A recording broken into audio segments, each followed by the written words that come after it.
Family,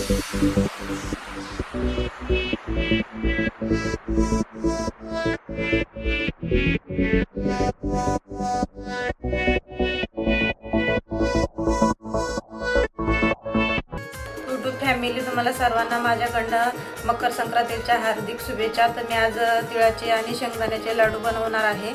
तर बघू शकता मी 1 वाटी तीळ घेतलेला आहे आणि हे 1 वाटी शेंगदाणे घेतलेले आहे आणि ते विलायची घेतलेली आहे आणि हा गूळ घेतलेला आहे। तर सर्वात पहिलं मी शेंगदाणे भाजून घेते। कढई ठेवलेली आहे, शेंगदाणे भाजून घेते। शेंगदाणे भाजून झाले आहेत, मी शेंगदाणे काढून घेते आता। तर शेंगदाणे ते मी सालपट काढून घेऊन आलेला मिक्सरमध्ये थोडंसं फिरून घेतलेलं आहे। एक शेंगदाणे जास्त म्हणजे थोडंसं बारीक केलेलं आहे मी, जास्त बारीक पण नाही जाड पण नाही, असंच ठेवायचं आहे हे।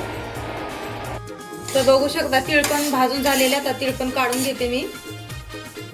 तीळ पण भाजून घेते। तर कढई गरम झालेली आहे, 1 चमचा तूप घालते मी ह्याच्यामध्ये। गावरान तूप आहे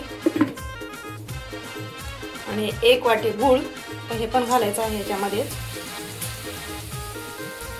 आणि 1 चमचाभर पाणी घालते मी ह्याच्यामध्ये, कारण का हे खाली चिटकणार नाही पाणी घातल्यामुळे। तर गूळ आता वितळून घ्यायचा आहे ह्याच्यामध्ये। तर बघू शकता गूळ वितळलेला आहे बघा हे असा। तर आता ह्याच्यामध्ये हे तीळ घालते मी, शेंगदाणे आणि विलायचीची पावडर। आता याला सर्व मिक्स करून घेते। तर जास्त नाही याला मिक्स करायचं आहे, फक्त आपल्याला 1-2 मिनिटं याला। आणि गरम गरमच लाडू बांधायचे आहे, ते थंड झाल्यावर नाही होत लाडू त्याचे। तर बघू शकता काय असे लाडू बनवलेले आहेत मी। तर सर्व लाडू असेच बनवून घेते। तर बघू शकता लाडू बनवून तयार आहेत। तर संक्रांतीचे तुम्ही पण असेच लाडू बनवा, एकदम भारी झालेले आहेत। तर भेटूया आपण पुढच्या रेसिपीमध्ये।